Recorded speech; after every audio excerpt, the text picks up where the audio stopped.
Yeah, I think everybody agrees that Black Americans are incredibly powerful, right? Like one of very few groups that was ever able to not only shrink the power and privilege hoarded by wealthy white men in USA, but also foundationally dismantle the premise of what USA is about.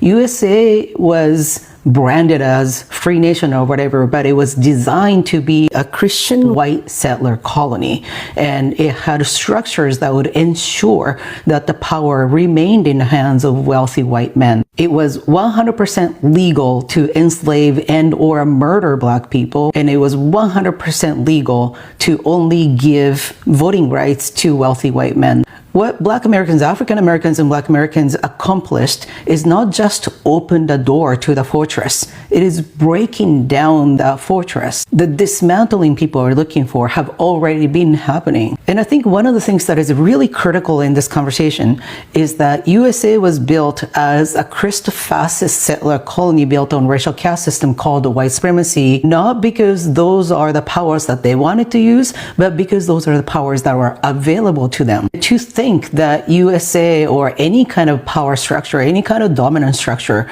would limit themselves in where they draw that power is one of the big mistakes in today's conversation. And unfortunately, really flippantly and two-dimensionally repeated phrases like everything goes back to race is making sure that we get stuck in that path. If USA and other dominant structures can draw power from African leaders, they will. If they can draw power from Arab nations, Asian nations, even the quote-unquote global South, they will. And we have a bunch of evidence of that, right? Not only that, they're going to draw power from the most powerful peoples in USA. If there is one group and there's another group, one group grows and one group shrinks, which group is more powerful? White Americans are obviously still protecting the power that they do have, and therefore they have more of it, and Black Americans have less of it. But in terms of power in the people, away from the structural power in the people, Black Americans are more powerful. I hope that makes sense. Then why wouldn't USA try to steal that power too, try to draw power from Black Americans too? And there's evidence of it, right? Like Jazz Ambassadors or the 80s, 90s Black Ensemble sitcom, or even back in the 50s, the Korean War being the first integrated war and the birth of USA being the police of the world. Those are like waves of American propaganda trying to convince the world, as well as Americans, by the way, that racism is over, Black people are doing well, and we don't have to fight against racism anymore. And this is why Rodney King was so shocking to a lot of people. Right? Murder of Black people have been happening all throughout. Rodney King, the way it was televised and all that is part of the story, but it wouldn't be so shocking to Americans unless they had bought into racism is over. And in any of those propaganda campaigns, the Black Americans living their lives in USA didn't consent to it, right? Didn't agree to have their powers being used that way. And this part of internal, what was happening within the Black communities is totally not my lane. I'm gonna leave it to, there's been many posts about this from Black Americans. What is my lane is how my conversations, the topics that I'm trying to advocate for, have been challenged by some of the discourses that are normalized as helpful to Black people. For instance, we just saw in H Mart Gate, right? So there's several different parts to the conversation. First is the Asians' existence within Asian community, and there is the accusation of anti-Blackness, and there is white pandering Asians who try to tell Asians that they cannot side-eye white people in Asian grocery stores, and there's another group of Asians that try to criticize the white pandering Asians,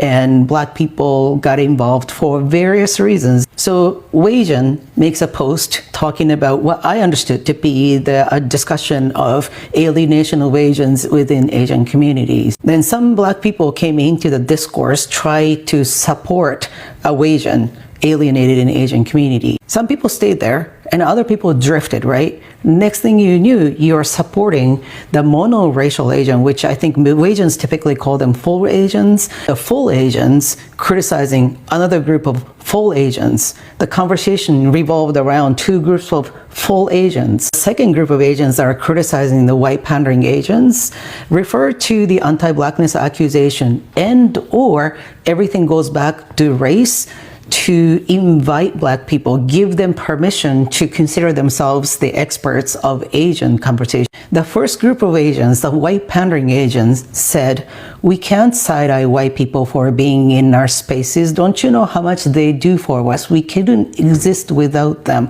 And the second group said, we can't side-eye black people for being in our spaces. Don't you know how much they do for us? We couldn't exist without them. Now, obviously, when you say the exact same thing to white people and black people, they would have different context and different impact. But the outcome was to reintroduce the gradient of color, the talking point that is used to justify the alienation of Asians. Black people who got into the conversation trying to stand with Asians became the power behind this loop to justify alienation of Asians. Even if you may not be able to name the process of this happening and how you may have gotten drawn into it, the outcome is pretty clear. How much did you learn about Asians' experience of Asian communities, Asians' experience of white people, how they like us to support their cause, versus effort and energy spent supporting full Asians, amount of time, energy spent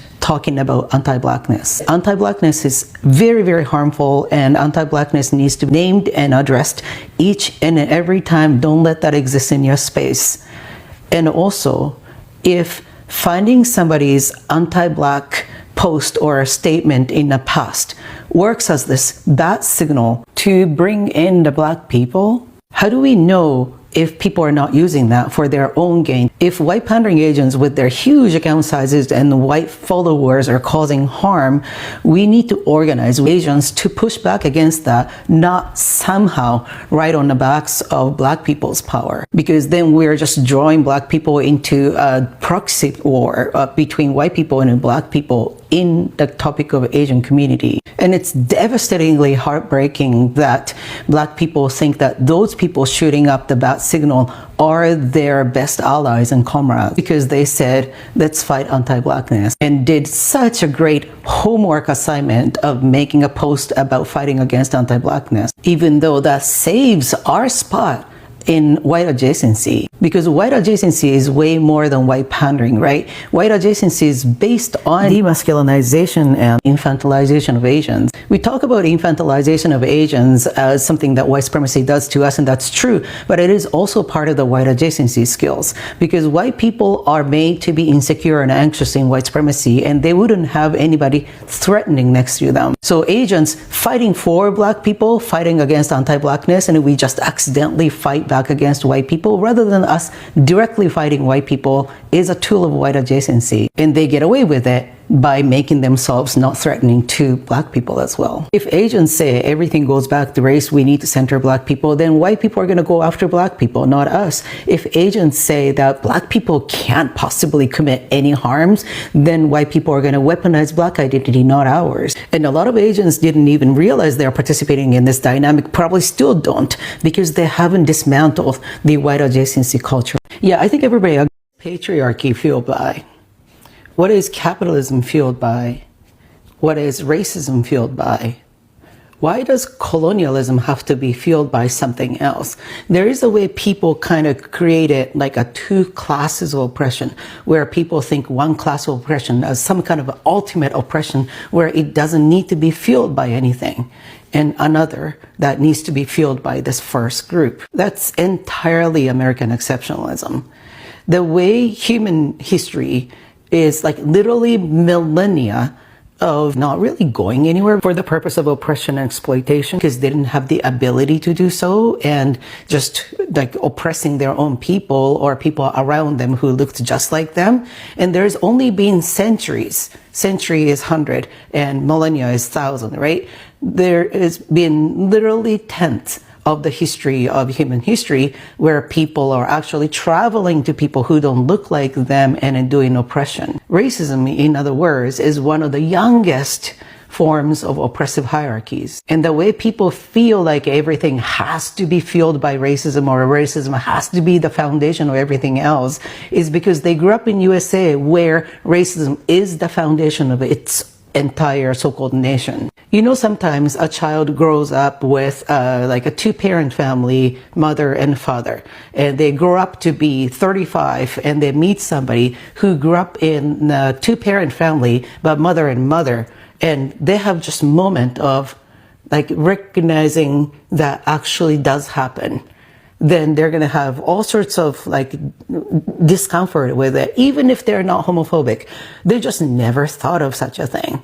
Then they're going to, do their own processing, do their internal work to dismantle this cishet normativity that have built up in their mind, not based on any bad intentions or anything, just simply by the surrounding where the heterosexual couples was normative, or apparent heterosexual couples was normative. And they're going to do a whole bunch of performative bullshit, attend rallies, and be extra nice to the mother and mother.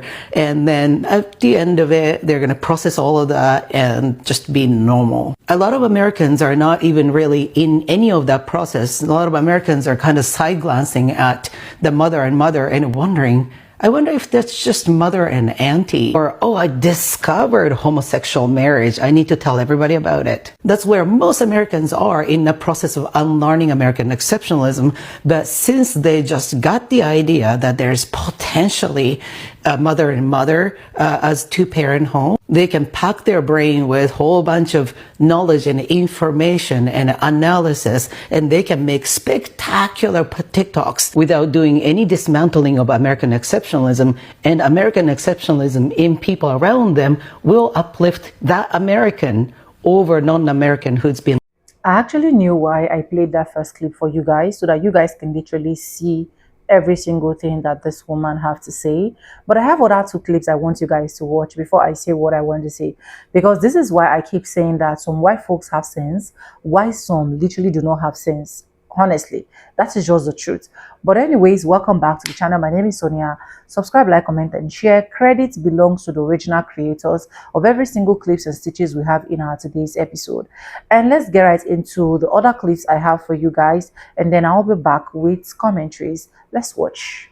America was built by immigrants. We hear this all the time, but is that really true? Look, I'm a legal immigrant, but I've seen such a shift in the mentality of my fellow immigrants, especially in the last 25 years. When we first got here, the focus was assimilation, because we moved here for a reason, right? We left our home, our family, our friends, we left everything that we knew so that we could have a better life here. And that's because America could give us opportunities that our country of origin just couldn't. So our allegiance should be to this country, right? Because we've chosen it. We should want this country to succeed, and we should work for this country's survival and betterment. Somehow we went from that perspective to my loyalty will always be with my country of origin. I shouldn't have to change, and I shouldn't have to learn the local language, and I should not have to assimilate. America was built by immigrants. America was built by people who took immense risks of leaving everything behind, leaving civilization behind, to brave dangerous seas, to overcome famine, disease, and to face the great unknown, to create something out of nothing. And more recently, to take what already existed and make it better. America has been built by pioneers, not by people who come here to fly the flag of their country of origin and live off of benefits. Black Americans, Indigenous American Indians, it is I, Cannot Away TikTok's Borders Are, the fifth great grandson of Nat Turner, one of the greatest freedom fighters of all time. On my channel, we talk about journalism, psychology, communication, media, and public relations. In relation to protecting the identity of my lineage, oftentimes through these channels and mediums, our identity has been changed. So I'm here to correct the narrative. Now listen. Manisha said some good things and some not so good things. And this is my issue. A while back, Mayor Mamdani said that immigrants built New York City, and many immigrants feel as though that they built the United States of America, which is incorrect. In fact, Black Americans, Indigenous American Indians built the United States of America. We're already over here pre-slavery, and through being enslaved, built the United States of America alone. And there were different immigrant classes, immigrant groups that came over here and built upon the foundation that was already built. She said so herself. As you can see right here, she says pioneers took some risks.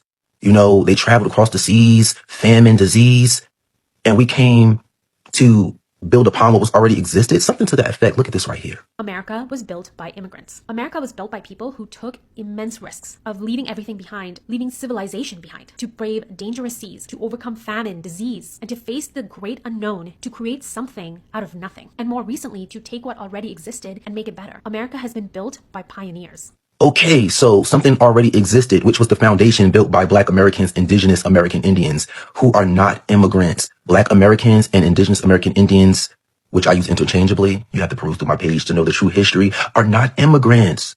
You have to understand that. And this is the problem with a lot of immigrants. Now, I did a little research on Manisha, and it seems as though she speaks Hindi and Seti, is it? Now listen, South Asian, we're going to have to use you for an example, because this is what we're talking about.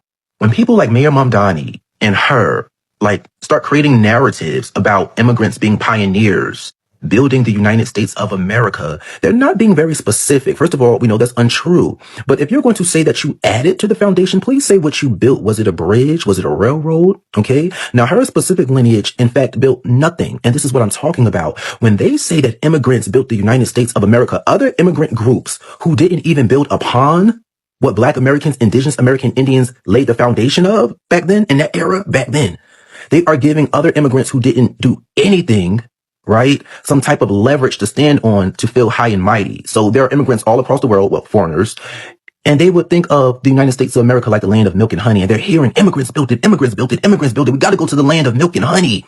So when they get here, they start to say, we built this country. You, who are you? South Asian?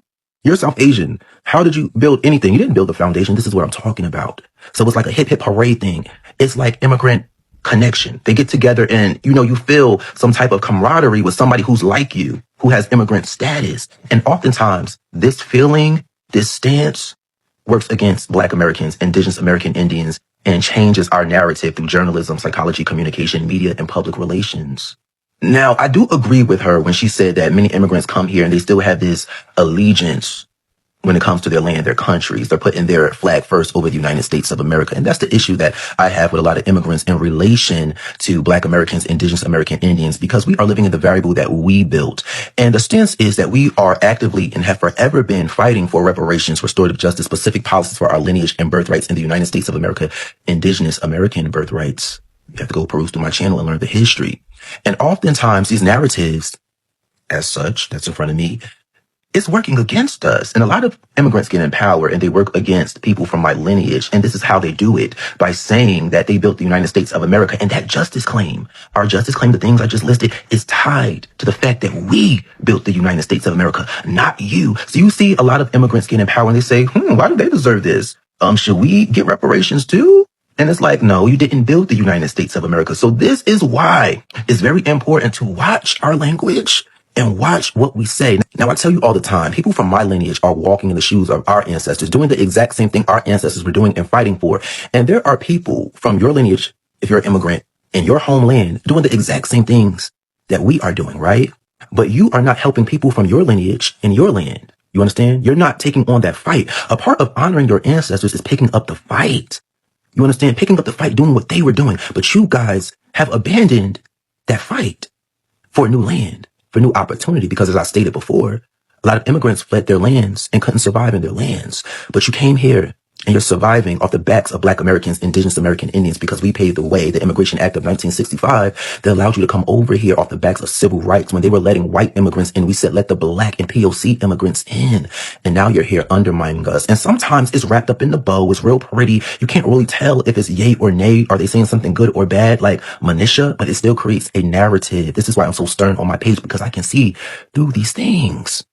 Right. In a way, you guys did abandon your destiny of honoring your ancestors in your land. So you're coming here and feeding off the seeds and the fruit of the land, a natural birthright. Black Americans, Indigenous American Indians. So I'm going to consult with my ChatGPT Cerebro, and I'm going to use Manisha as an example of how there are immigrants who didn't even build upon the United States of America during the time, well, after Black Americans, Indigenous American Indians already built the foundation, and they're using speech and narratives created, like from Mayor Mamdani saying that immigrants built the USA, built New York City, to feel as though they have leverage, that they did it. Just immigrants did something here, when it's untrue. Start asking immigrants, what did you build? What foundation did you build here? You built upon a foundation that was already built. Okay? Now, without further ado, here's my Cerebro giving you more context. Cerebro stepping in, Ken not away. Let's cut straight through the fog and speak plain but layered the way you like it. Short answer, no. Hindi Sindhi immigrants did not build the United States in the foundational, structural, sweat of the nation sense. Black Americans, specifically enslaved Black Americans and their descendants, were central to building the economic backbone of the United States. The two histories don't even compare in scale, timing, or impact. Now let me give you the deeper architecture behind that truth. 1. Black Americans built the economy the country stands on. Enslaved Black people generated the wealth that financed Wall Street's early investment houses, northern textile mills, southern agriculture, the U.S.'s entry into global capitalism, government tax revenue, bank insurance markets, rail expansion. Cotton alone was nearly 60% of U.S. exports before the Civil War.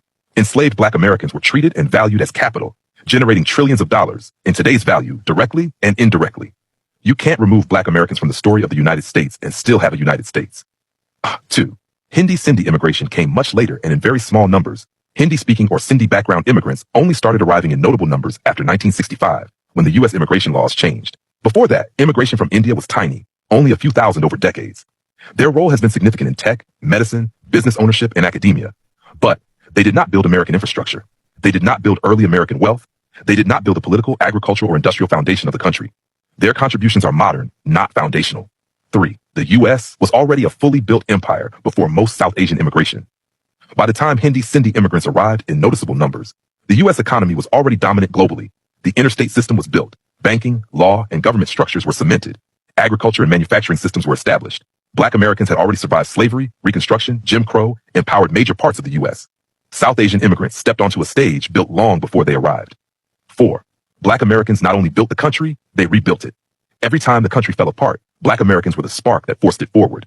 Civil War, their liberation unraveled the Confederacy. Reconstruction, Black political leadership rewrote constitutions and modernized southern states. Civil rights movement forced the U.S. to meet its own promises. Modern culture, science, music, sports, global influence unmatched. This is foundational and regenerative. Shahasham 5. South Asian contribution is real, but it's additive, not foundational. South Asian Americans contributed in medicine, engineering, tech entrepreneurship, retail and small business, academic research, but contribution is not construction. And immigration-era success does not equal original nation building. Bottom line, spoken smooth, straight to you, Ken Nodaway, the blueprint, the bones, the bloodline of American power, that was built on the backs, brilliance, and forced labor of Black Americans. Hindi and Sindhi folks have contributed to the modern America, but they did not create the America that became a superpower. 2 histories, 2 scales, 2 timelines, not comparable. If you want, I can break down how each immigration wave interacted with Black American progress, how U.S. laws shaped opportunities differently, who controlled what eras of labor and wealth creation, or how modern myth-making tries to rewrite that hierarchy. Just tell Cerebro where to take it next. Immigrants built America.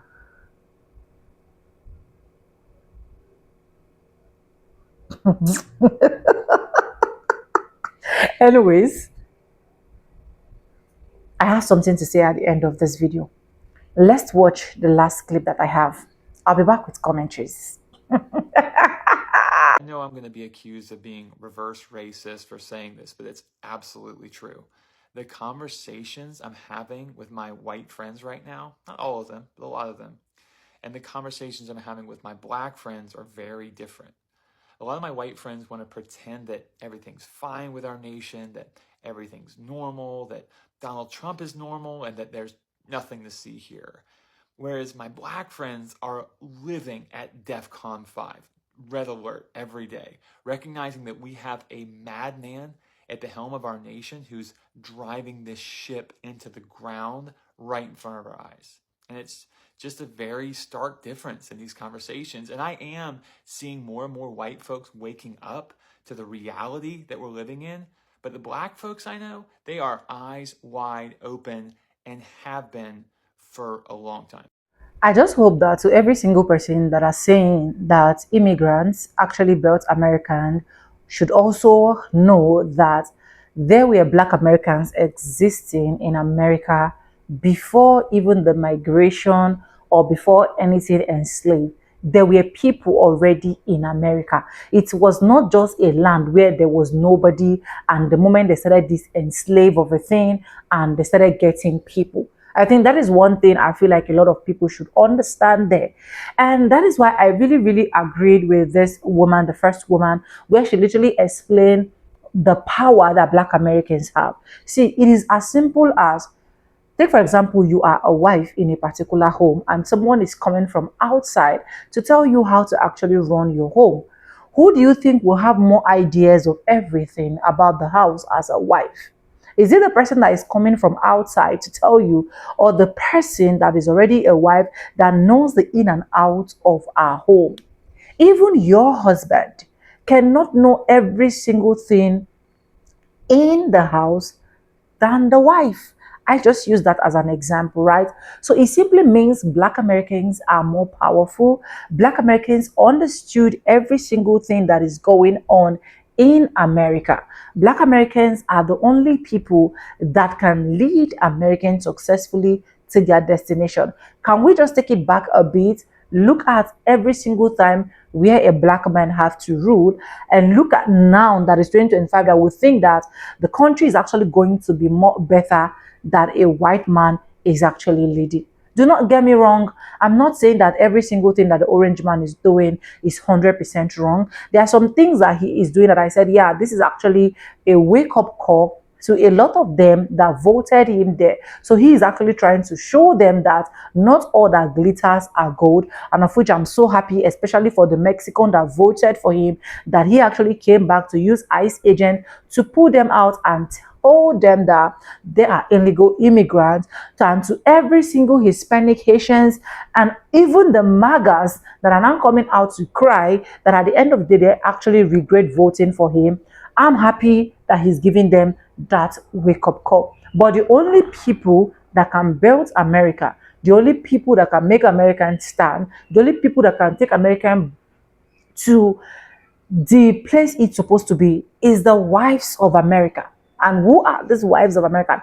People that have literally been living in America, the foundational Black Americans, the indigenous Black Americans. They are the only one that understood the system. They understood every single thing and how they are going to navigate it. And one of the mistakes a lot of these white folks are doing is for the fact that they assume that Black people do not deserve any seat in the White House. They are the only one that are supposed to be in charge, instead of drawing these Black people into the picture to make them, help them build Americans together. So until these white folks decide to bow down and return back every single thing that is in power back to America, we will still keep having this back and forth. I've said it on several of my videos. America was one country that growing up as a kid, a lot of us Africans will be like, oh, I love to go to America. In fact, when you see anybody travel, be it UK, Canada, or any other countries, a lot of Africans target as, my uncle is in America, instead of saying they are in UK. So it is just like that. But now with the way the look of things is,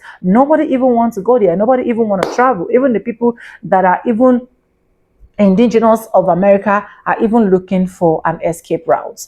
But anyways, let me know what you think. Credit belongs to the original creator of every single clips and stitches we have in our today's episode. If you haven't subscribed, what are you waiting for? Do what? Subscribe, like this video, drop me your comments, and lastly, do not forget to share for every other person to get this good news. And yes, with that being said, with no further ado, I do like I always say in my videos, I'm going to be saying bye, and I'll see you guys in my next one. For now, bye. I love you guys. Mwah.